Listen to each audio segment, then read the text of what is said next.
Em nome do Pai, e do Filho, e do Espírito Santo. Amém. Naquele tempo, Jesus ergueu os olhos ao céu e disse: Pai, chegou a hora, glorifica o teu Filho, para que o teu Filho te glorifique a ti. E porque lhes destes poder sobre todo homem, ele dê a vida eterna a todos aqueles que lhe confiaste. Ora, a vida eterna é esta: que eles te conheçam a ti, o único Deus verdadeiro, e aquele que tu enviastes, Jesus Cristo. Eu te glorifiquei na terra e levei a termo a obra que me destes para fazer. E agora, Pai, glorifica-me junto de ti, com a glória que eu tinha junto de ti, antes que o mundo existisse. Manifestei o teu nome aos homens, que tu me destes do meio do mundo. Eram teus, e tu confiastes a mim, e eles guardaram a tua palavra. Agora, eles sabem que tudo quanto me destes vem de ti, pois deles a palavra que tu me destes, e eles as acolheram, e reconheceram verdadeiramente que eu saí de ti, e acreditaram que tu me enviastes. Eu te rogo por eles, não te rogo pelo mundo, mas por aqueles que me destes, porque são teus. Tudo que é meu é teu, e tudo que é teu é meu, e eu sou glorificado neles. Eu já não estou no mundo, mas eles permanecem no mundo, enquanto eu vou para junto de ti. Palavra da salvação, glória a vós, Senhor. Meus irmãos e minhas irmãs, hoje a igreja celebra a memória obrigatória de São Carlos Luanga e seus companheiros mártires. É por isso que hoje eu estou com a estola vermelha para relembrar o martírio. Toda vez que nós sacerdotes usamos a casula vermelha na celebração da Eucaristia, é porque nós estamos celebrando o novo nascimento daqueles homens e mulheres que morreram professando a fé. Na verdade, hoje nós estamos celebrando, não é simplesmente a morte de São Carlos e seus companheiros, mas nós estamos celebrando o nascimento deles. Eles entraram agora no céu, porque quando uma pessoa morre professando a fé em Deus, em nosso Senhor Jesus Cristo e na igreja, ele morre, mas ele não morre, na verdade ele entra no céu, é o nascimento deles. Mas quem foram esses mártires que nós comemoramos no dia de hoje? Entre os anos ali 1885, 1887, muitos cristãos foram condenados à morte em Uganda, então na África, por ordem do rei Mwanga, em ódio da religião.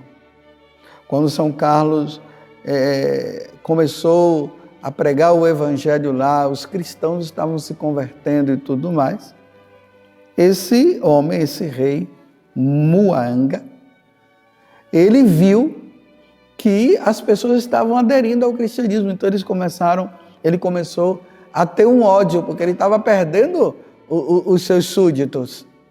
Os seus súditos não estavam mais o adorando como Deus ou com os deuses que eles tinham. Então ele criou um ódio à religião católica. E isso precisa ficar bem claro aqui. Não é a qualquer religião, não. É a religião católica. E alguns deles exerciam cargos no próprio palácio real. Outros estavam a serviço do próprio rei. Entre eles distinguia-se Carlos Luanga e seus 21 companheiros. Vocês estão entendendo? Foram 21 companheiros que estavam ali, que pela sua inquebrantável adesão à fé católica, uns foram decapitados e outros queimados vivos por não terem consentido nos desejos impuros do rei. Eles não consentiram. Para uma pessoa, ela morrer pela fé católica e por nosso Senhor Jesus Cristo, ela tem que conhecer bem a sua religião. Não é qualquer pessoa. Claro, é por graça do Espírito Santo. Mas por isso que eu pergunto para você, você tem estudado o Catecismo da Igreja? Você tem lido as Sagradas Escrituras? Você tem estudado a nossa profissão de fé quando nós rezamos, creio em Deus Pai Todo-Poderoso, Criador do céu e da terra, em Jesus Cristo, na Santa Igreja Católica, você tem lido? Você tem estudado? Porque isso aqui, quando nós temos isso de forma clara, nós jamais abandonaremos a Igreja Católica e, se for preciso morrer, derramando sangue por nosso Senhor Jesus Cristo, nós derramaremos, como São Carlos Luanga e seus companheiros, que eles roguem por nós e nos ajudem a sermos fiéis. Mas hoje nós estamos no Evangelho de São João, continuando, é a última ceia. O capítulo 17 também está dentro da última ceia, dos versículos 1 até o 11a. Esse capítulo 17 do Evangelho de São João nos fala da oração que Jesus faz pelos apóstolos e também pela igreja. É chamada a oração sacerdotal de Jesus. Veja como é que começa o Evangelho. Jesus ergueu os olhos ao céu. Entendamos, Jesus está ali na última ceia com os apóstolos. Ele vai instituir o sacramento da Eucaristia. Ele vai instituir o sacramento do sacerdócio. E naquele momento que ele está ali, ele olha para o céu. E aí, quando ele olha para o céu, ele começa a dialogar com o Pai.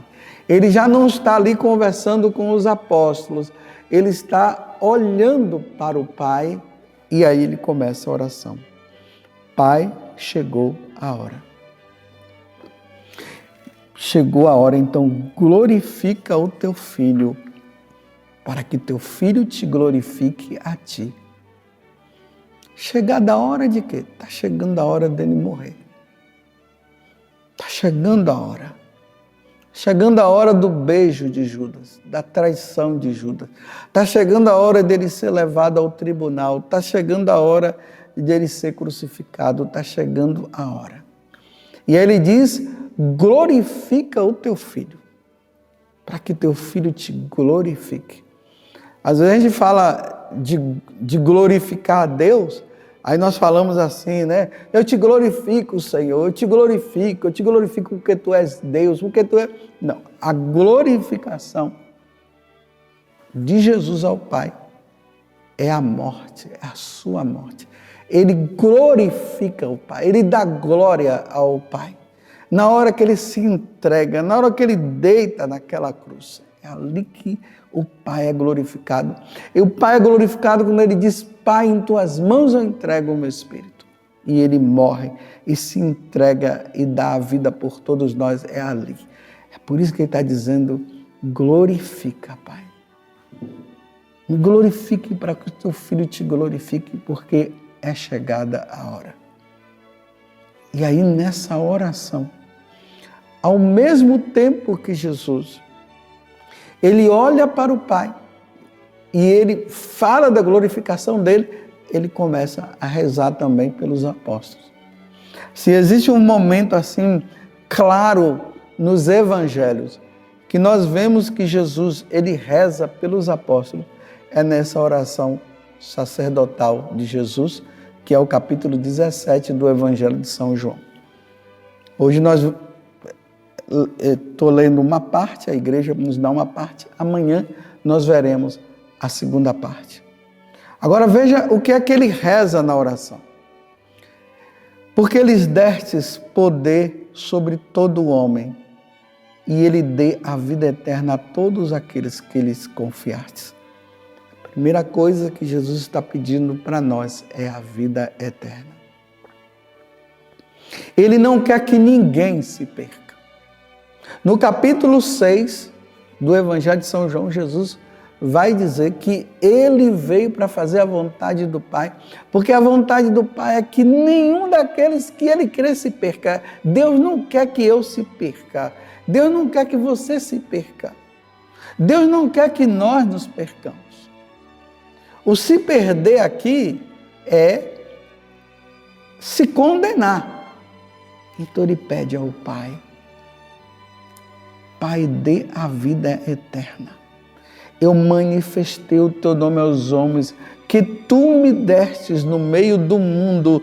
Eram teus e tu confiastes a mim, e eles guardaram a tua palavra. Quem é que se salva? Quem guarda a palavra de nosso Senhor Jesus Cristo. Você tem lido a palavra de Deus? Você tem feito o seu estudo, meditado? Você tem feito a Lexio Divina? Porque é ali, através do estudo da oração, que não é somente um estudo, é uma oração. Ali Deus fala no mais profundo do nosso coração. E aí nós vamos guardando a palavra. Agora eles sabem que tudo quanto me destes vem de ti, pois deles a palavra que tu me destes, e eles as acolheram, e reconheceram verdadeiramente que eu saí de ti e acreditaram que tu me enviaste. Uma vez que eles passam a acreditar em Jesus como Deus, eles têm agora a vida eterna. Eu te rogo por eles, não te rogo pelo mundo, por esse mundo aí que não quer saber de Deus. E aqui eu quero explicar, existem duas formas de compreensão de mundo. Existe o mundo enquanto criação, e existe o mundo, esse mundo espiritual que se opõe a Deus, que tem o diabo à frente. Então Jesus está dizendo, eu te rogo por eles. Não te rogo pelo mundo, mas por aqueles que me deste, porque são teus. Tudo que é meu é teu. E tudo que é teu é meu. Jesus está dizendo que eu sou dele, que você é dele. Nós estamos no mundo, mas ele não quer que nós estejamos neste mundo, neste mundo que se opõe a Deus, porque nós não somos deste mundo. Jesus reza para que eu e você tenha a vida eterna.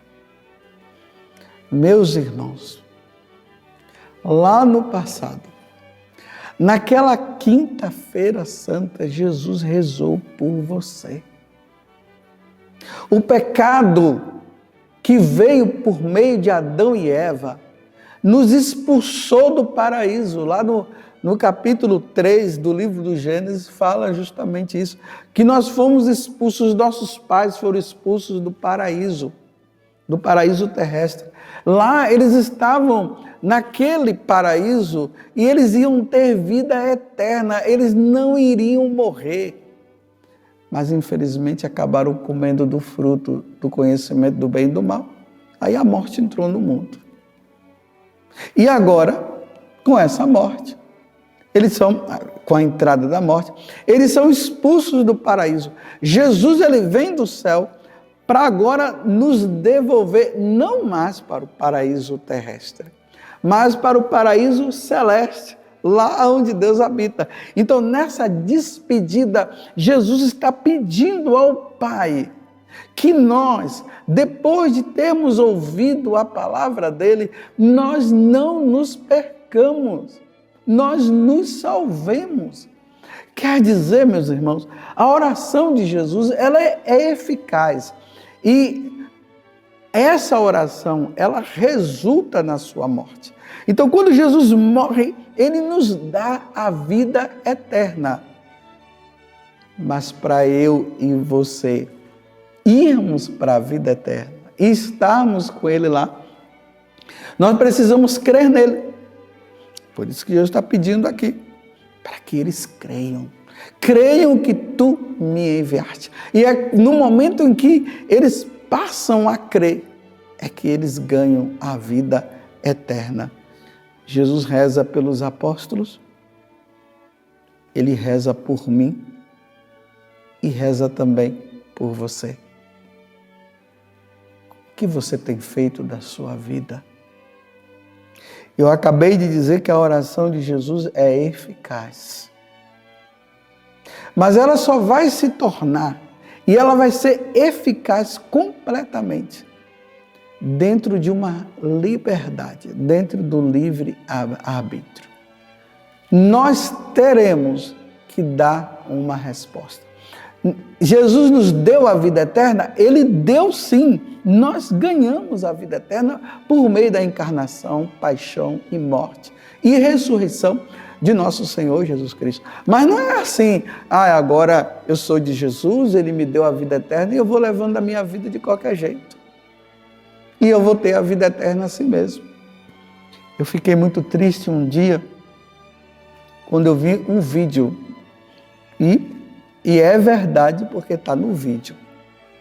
Não sei se a inteligência artificial fez toda uma tramóia lá, o pessoal com a inteligência artificial, mas ali não era questão de inteligência artificial, não, era algo real mesmo. E eu fiquei muito triste quando eu vi aquele padre fazendo uma pregação e dizendo assim, olha, não se preocupa com esse negócio de pecado mortal não, viu? Fique em paz. Todos nós já fomos salvos por meio de Jesus Cristo e uma vez que Jesus nos salvou, todos nós já iremos para o céu, não se preocupa não. Fica essas pessoas falando aí de pecado mortal, que todo mundo vai para o inferno depois. Não, nós já fomos salvos por meio de Jesus, pode ficar tranquilo. Que mentira! Pode ficar tranquilo? Então é assim? Jesus nos deu a vida, morrendo na cruz, como está a cruz aqui, nos redimiu, e agora eu posso continuar pecando, porque não tem problema, eu posso continuar ofendendo a Deus. Jesus veio justamente tirar de nós essa ofensa que aconteceu lá com Adão e Eva, para que nós pudéssemos, me desculpe eu dizer assim, criar vergonha na cara. Esse sacerdote está dizendo que isso não precisa criar vergonha na cara, não. Pode continuar ofendendo a Deus, que no final todo mundo vai se salvar. Que mentira! A salvação vem por meio de Jesus Cristo, mas precisa de uma resposta nossa. Por isso que no domingo passado, quando nós celebrávamos a ascensão de Jesus aos céus, Jesus estava falando que era para os apóstolos irem e pregarem a conversão e a remissão dos pecados. A conversão, é preciso acontecer a conversão e a mudança de vida. É preciso levar uma vida santa. Sede santos como o Pai do céu é santo. Sem santidade ninguém se salva, não. Apesar de Jesus ter nos salvado, mas sem a santidade ninguém se salva. Mas naquele dia Jesus rezou por mim e por você. Eu pergunto, você realmente tem levado uma vida santa? Você tem procurado viver essa vida santa? Você tem honrado a paixão de Jesus na tua vida? Ou você diz que você é de Jesus e já ganhou a vida eterna, como aquele sacerdote falou, e está tudo bem, não importa se você está pecando. Isso é coisa de protestante. O protestantismo é que tem esses evangélicos que ficam dizendo por aí, que é só levantar o braço para Jesus e está salvo, e não importa o que você faz. O importante é que você levantou o braço para Jesus. Ok, você levantou o braço para Jesus, mas o seu coração está onde? Está nele ou longe dele? Aonde está o seu coração? Mas Jesus morreu e rezou para que nós tenhamos a vida eterna. Eu agradeço a Jesus por ter morrido por todos nós e dado a vida eterna. Mas agora eu peço força, Senhor, para que eu possa honrar essa paixão, essa encarnação, morte e ressurreição do Senhor, que eu possa honrar numa vida santa, uma vez que o Senhor rezou por mim e Ele rezou por você também. E mais uma vez peçamos a Nossa Senhora que nós realmente vivamos essa vida santa, porque Jesus já morreu para que nós tenhamos vida eterna. E voltando-se para Nossa Senhora, aqui tem uma imagem de Nossa Senhora de Fátima, e eu me volto para ela, junto com você, e peçamos a ela: ó Virgem Santíssima, não permitais que eu viva e nem morra em pecado mortal. Em pecado mortal eu não hei de morrer, porque a Virgem Santíssima há de me valer. Valei-me, Virgem Santíssima. Louvado seja nosso Senhor Jesus Cristo, para sempre seja louvado, e a sua Mãe Maria Santíssima, e desça sobre você a bênção do Deus Todo-Poderoso, Pai, Filho e Espírito Santo. Amém. Jesus rezou por você.